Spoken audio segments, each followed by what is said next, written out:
coffee break with me. Come and take your coffee break with me. Come and take your coffee. Come and take your coffee. Come and take your coffee break with me.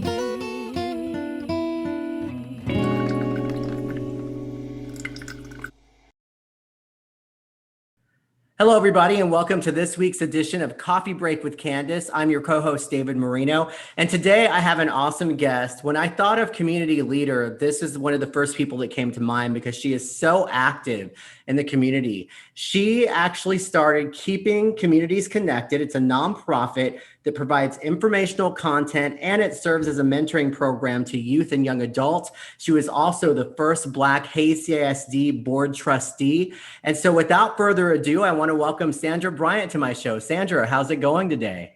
Hi, thank you for having me, David. It's going really good. I'm relaxing a little bit more, and it's the end of the day, so it's all good. Oh, and I know that you've been ready to get back out into the community because you are so active. First of all, I want to tell you, you're an inspiration to people like me because I often think that I need to get more involved in the community, and I see how much you do. I want to start off with Keeping Communities Connected. Can you talk about that nonprofit and what was the catalyst to get that started? So Keeping Communities Connected, also known as KCC, is my baby. It was birthed out of my time when I stepped down from the school board. A year into stepping down from the school board, I knew that I wanted to continue to serve my community. And so KCC was birthed. I stepped down from school district to go back to school to get my master's degree in human service counseling. And I wanted to stay connected to my community and to the people and the relationships that I had built. And so this is a way of me giving back to my community, just not being on the board, but still continue to serve my community and surroundings. So that's how that was birthed. Can you tell me a little about what you do in that nonprofit? I read that it's a mentoring program to youth and young adults. Can you talk more about that and expand on it? Absolutely. So the mentoring aspect is we service youth and young adults from 12 to 21 years old. And basically what we're doing is taking that person that's in school and middle school and all the way out of high school and into college, I should say. And so what we're doing is offering them a scholarship to meet their needs if they choose a career or a trade school to go into. And so through that process, we are building funds to support 4 schools in our community, as well as giving them the opportunity to do some internship, increase their soft skills, and get some experience before they leave high school or go into the real workforce. Which is very important because I'm sure you, being in the education community, you've probably seen some students who have fallen through the cracks. Is that one of the reasons that this program is so important to you, or having this nonprofit? It's definitely one of the reasons for my nonprofit. And I say that because it's so many, for a while we were pushing for kids to go to college. And so everyone doesn't go to college. And so if you can find a trade without the debt, then that was the catalyst behind that. But it's either career or college readiness is what we're preparing the kids for. And so many kids, when they leave high school, they're like, we're going to go to college. And then they get to college and they say, I want to do something different. So we're just providing that opportunity for them to do both, have that option to do both. And we love it. It's a mentoring program that serves the needs of the students right where they're at. And I'm sure you've had some success stories. Can you share anything that you've learned yourself from some of the students that you help with this nonprofit? Oh my gosh. Our kids are inspiration to me. I have one that comes to mind, one story that comes to mind where I am mentoring a young girl who is an artist by trade, but wants to go off to college, wants to go to HBCU college, Historical Black College University. And so during that mentorship, I am inspiring her to live her dream. So the other thing she does is poetry, writes poetry. And so one of the ways that we invited her to the Catherine Ann Porter House on a poet night, and she got to meet the author of a book, and I can't recall the book at the present time, but she got to meet the author. He signed it, and that was her first time ever being exposed to something of that nature. So it really is bringing them out of their shell and exposing them to what they are not used to, because in my household, my husband and I both say, if you can see it, you can be it. And so that's what we're trying to do for the kids in our community. I want to list some of the other things that you do, because you do a lot and I'm sure that you're tired. So you are the president of the Summer Pointe HOA in Buda, where you live. You're on the Buda Police Foundation, where you're vice president. You're a member of the Buda Lions Club. You're the membership chair. And then you are on the CISD PTA Council, and you are the president. Sandra, when do you sleep? This is so much, but I'm sure it has to be really rewarding for you to be involved in so many organizations. But I want to go back to, when did your love for serving the community begin in your life? For me, I've always been a volunteer. Like, when I'm good at something, I'm great at it. And so I use that to give back. And so I would say probably, it could probably go back as far as elementary, when I used to volunteer for different things in the community for just to help people out. And so just that love and that gratitude that you get back in return, it's so fulfilling. So for me, it's not even work. It's just what I do. It's a calling. It's a purpose that I've been put in position to do, and I love it. So it's for me, I don't look at it as work. I look at it as a reward for my existence here and what I'm supposed to be doing. And I'm sure as part of your nonprofit, one of the things that you probably talk to some of the students about is the importance of serving in the community. How do you think that's helped shape you as a person, just in your everyday life? So that's a good question. When you're serving in the community, what you find out is you're going to serve all kinds of people. And that means that the people, friendly people, mean people, happy people, whatever that is at that particular time. And so it really builds your character. It teaches you so many skills that you will need to succeed in the world, because everyone is not like me or my husband. And so you learn how to communicate with different people. And that's a beautiful thing for me to experience as a community advocate in our area, and take it to me going forward. And I teach those skill sets, the same thing for the kids that I mentor. Like, you're going to be in school and you're going to have someone that you're going to be paired up with. And so you have to learn their strength and know your strength. And then together you can make a better portfolio that you can present to your teacher or others. And I also have to thank you, because you're a veteran, correct? I am. You and your husband both. Yes, we proudly served our country, our U.S. Army, of course, and we're very grateful for that experience and endeavor. It taught me so much about leadership when I didn't know about myself as a leader. Believe it or not, David, I was extremely shy person growing up, very, very shy, walk with my head down. But I had a mentor in my life that inspired me and that believed in me. And that's one of the catalysts that I use to reach children and students, because I know what it did for me. And so I try to reciprocate that back to the people that are in my circle and beyond. And so being in the military, it allowed me to build leadership skills that I didn't have. And so it built a sense of confidence, as well as, I was stationed in different states. And so just getting out of Texas is a whole nother level of things when you deal with people. So I just learned a lot about being in the military, and it really was a strengthening point for me to know which direction I wanted to go. Now, did you grow up in Texas, or what's a little bit of your background in terms of where you grew up? I'm from Corpus Christi, and my mom was a single family. We lived in a 500 square foot home. We were very poor. We moved several places, and really the base of my growing up, 5th grade to about 9th grade, we moved to the projects. And so during that experience, it was a whirlwind, an eye-opening for me. I had to adjust, and it was tough. It was tough adjusting coming from one side. I used to live, all my friends were Hispanics. So I lived on one side of the town, and then we ended up moving to the north side, where the projects was, and everything was right in that vicinity. I mean, it was a police department, it was a store, it was a pool, it was a recreation center, and it was tons of projects. And so I had to grow up quickly, and I had to find my identity. And I didn't find it until later in life, because I didn't really know who I was when I went to the project. And so it was just a different kind of Black for me. And so, but you know, you learn, you adjust, and you take those hard knocks of life and you make them better when you get older. At least it was for me. So yes, I was bullied for a long time, and that's why I'm a big proponent of bully prevention.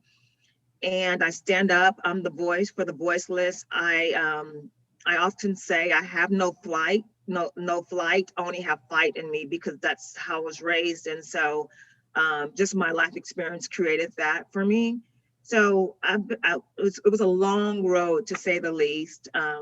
But once I got my confidence, which was many years later, I vowed to make certain that I speak up for everyone that was too afraid to speak up. So yeah, very rough background.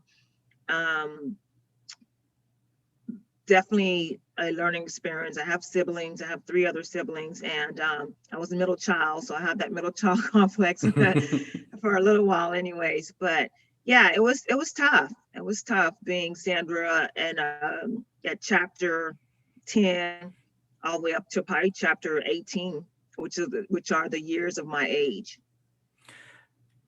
I'm sure that it helps. Thank you, first of all, for sharing your experience, your life experience. I'm sure that translates well into having your nonprofit and into volunteering. What would you say to a young person who's watching this right now that maybe is experiencing bullying, or they are dealing with just a tough upbringing? What would your message be to them when they feel like there's just no hope? Ooh, I would say find a mentor. Find someone that believes in you and that can build you up, and that you can go to and confide in, no matter what the situation is. And once you find that person or persons, then just be authentic with them. Be real. Let them know what's going on. How do you handle the situation? I do a lot of quiet time for myself as an adult. As a young person, I didn't think I needed that or even knew that existed. But the best advice I would say is find a mentor, find someone who believes in you. Don't lose your morals or your values, but stand up for what you believe in. And I have to say this, when you stand up for what you believe in, sometimes you're going to stand alone, but know that when you have that support available, it will help you get through it. Now, a few years ago, you became the first Black CISD board trustee. What did that mean to you? And was it surprising? I'm sure it was obviously a proud accomplishment in your life, but was it also surprising that you were first? Does that ever strike you that, I know this was a few years back, but that we're in 2021 and there are still many firsts to be had? What goes through your mind when you hear people say you're first? David, that's very touching to me. Never would I've thought, so I'm Generation X, and never would I've thought that I would be creating a legacy that would say I'm the first of anything. Though I am the first generation of a graduate in my family, but in society. So being the first African-American school board trustee really opened my eyes to what could I do better? How can I make certain that I represent not just the first of African Americans, but for entire school board, because I was at large. And so when you're at large, you run across the district, Buda and Kyle, Needawal, Mountain City, City of Hayes, and all those other cities. And so for me, it was a huge accomplishment. I was very touched by that, being the first African American, and I'm still the only first and ever African American. But it taught me a lot. It opened my eyes. It helped me to see how education is taught across the district, and it really motivated me to give even more and to inspire other students and parents and teachers, and that they too can do this. If I can do it, they can do it, because I've come from again, very humble beginnings, and I would have never thought that I would be the person that I am today if you would have asked me, if you would have asked Sandra when I was 10 or 8 years old. I just never thought it would be. So I am so humbled and honored to be the first African American school board trustee for Hayes CISD, and I look forward to giving back in that way. What would your advice be to people out there who they're not really involved in the community right now, but they really would like to be, but maybe they're a little nervous to step out of their comfort zone? And you said earlier that when you grew up, you were pretty shy. So it is possible to push yourself and get out of that comfort zone. And sometimes it's a good thing to do that, right? Yes, I totally agree. It's not easy, but it is a good thing to get out of your comfort zone, because you're as a human being, you want to grow. And that's part of the growing process, is to get out of your comfort zone and just take baby steps. So for me, my biggest step was just joining like PTA, joining different committees, small things, staying behind the scenes, and just helping out here and there, volunteering for different things. When I initially moved to Hayes County, I have a love for basketball. And so when I initially moved to Hayes County, what I did was I coached Little League. And so I coach, I'm a coach for 20 years, but I coached Little League. And this allowed me to build relationships with parents and with the kids. And so I'm a different person on the basketball court. I have to put that disclaimer out there because I'm very passionate. But so just those little bitty things that you do. Volunteer at a concession stand, you have to talk to people, you have to communicate, so that'll build your confidence, and people will start recognizing who you are, and then you just start giving back. Is there something else that you've thought of that you would like to pursue in the future, in terms of whether it's volunteering or whatever it is? Are there other things that you are looking forward to that you've thought about doing that you haven't done yet? Let's see. I think that my ideal goal is, I work full time, by the way, I work for UT. And so my ideal goal is to become full time in my own business with KCC. I would like to see that flourish. That's my overall goal, is to connect with community and build that platform. And doing so, I have a love for animals. So I would love to build an animal shelter in the city of Buda. So between that and the animal shelter, those are my two top goals that I would like to accomplish going forward. So I'm working toward that. The committees that I'm on, it's really about building relationships. And that's what I care deeply about. So when people are in my circle, or the different levels of circles I have, then I really cater to building a strong relationship, because that is so important to where I'm trying to go, and to where I could, where they're trying to lead me as well, because I'm constantly learning from the different people that I encounter with. Is there anything else that you would like to add, just about your volunteering or just in general? So yes, I do. So if you want to volunteer, I would encourage you to take baby steps. Go join PTA. Do something in the community. There's tons of stuff happening in the community. Just Google or go on social media sites, and you can participate in that. I would say be kind. Just pick one person out randomly, pay for their coffee up front, pay for their groceries, pay for something. Write them a note, tell them thank you. It's so important to be kind in these days and times, and even beforehand. But I would say be kind, and you just never know what struggles people are going through, and a small gesture can go a long way. So I keep that in mind. And then lastly, again, if you want to contribute to my organization, Keeping Communities Connected. We are raising funds for sponsorship, and so that would be another way to give back to to my organization. It's nonprofit, it's tax deductible. We're online. You can look us up at www.keepingcommunitiesconnected.org, and that's really it. I love giving back, and so it's not work for me. It's a joy. It really is.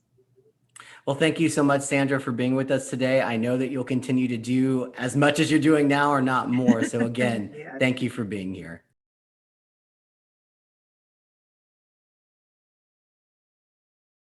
Hi guys, I'm Aisha with Crave Counseling, and I'm so excited to be joining Coffee Break with Candace with this particular segment around mental health.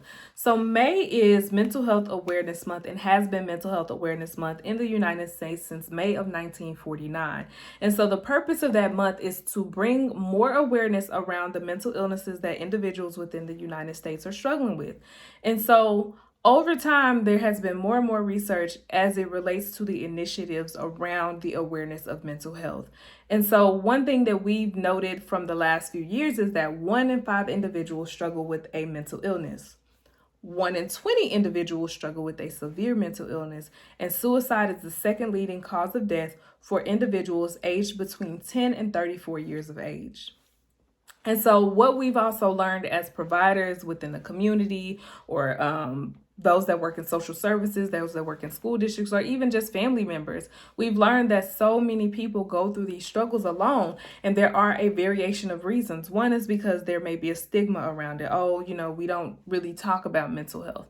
Another thing could be not having the resources that they need to get the help that they need. And then the other part is I may not be in a mental state in which I know how to go out and seek services. And so that's what that typically looks like for individuals who may be going through this thing alone. And so one thing that we always like to start with is, what is your issue of concern? So figuring out what it is you're struggling with. Is it depression? Is it anxiety? Is it work-related stress? Is it childhood trauma? Was it a previous sexual assault? Is it military related issues? Are you trying to reintegrate back into the civilian world? What are you struggling with? And then from there, you need to find a list of providers, or you can find a list of providers based off the issue of concern. So if you have insurance, you log into your insurance account, you search for providers, whether it's a licensed professional counselor, a licensed marriage and family therapist, a licensed clinical chemical dependency counselor, whether it's a advanced nurse practitioner, whether it's a physician assistant, or whether it's a physician or a psychiatrist that offers mental health related services. Once you figure out what that type of provider is you're looking for, you reach out to those individuals. Again, if you have an employer, your employer may offer so many free talk therapy sessions or so many coaching sessions, or they may even offer support with medication management through their employee assistance program. And then they also may offer support with just other things that you might need help with. And so with that EAP program, they give you a list of providers based off your issue of concern, which is why it's so important to figure out what your issue of concern is. Now, if you're an individual who might not necessarily know, right, like something's wrong or you're trying to figure out what it is, then maybe, just find providers that generally work with certain types of issues, whether it's something you're interested in learning about or whether you think you're struggling with it.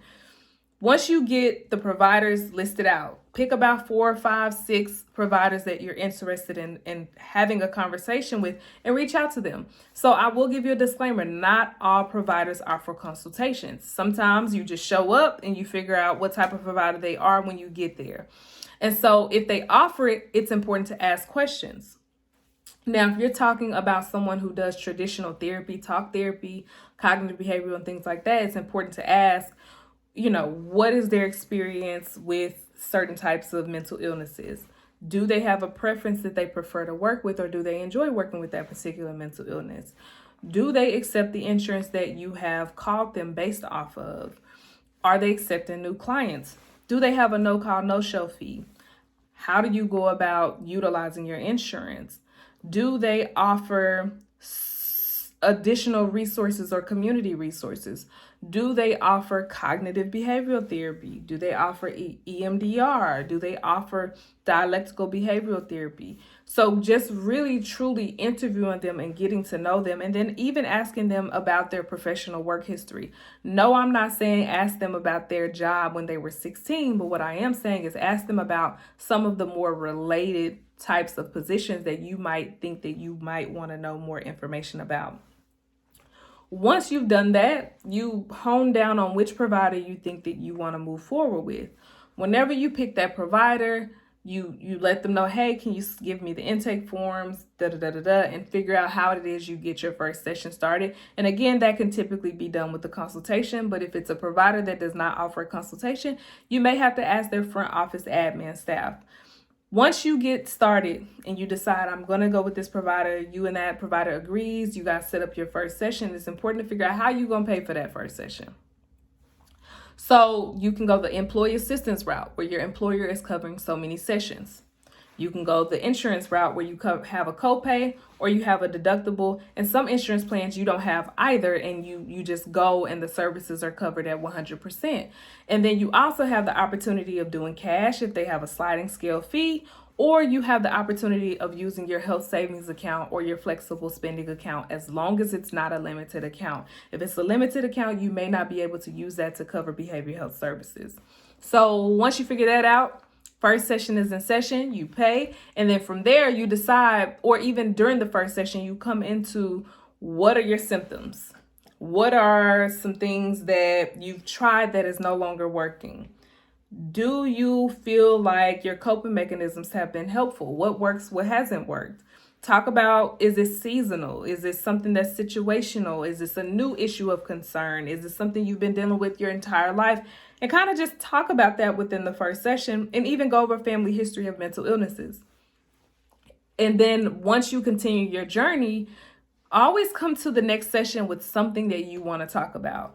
Or if you want to continue with the issue from before, talk about what worked from this session, from the last session. Talk about what didn't work. Talk about even additional questions you might have after you've went home. You have gone home and processed what it is that you guys talked about. And then even sometimes tell them what you disagree with. We cannot say that we're the experts in your world, but what we are here to do is to help you process, to identify, and to support you and provide resources to help you get through your journey as best as we can.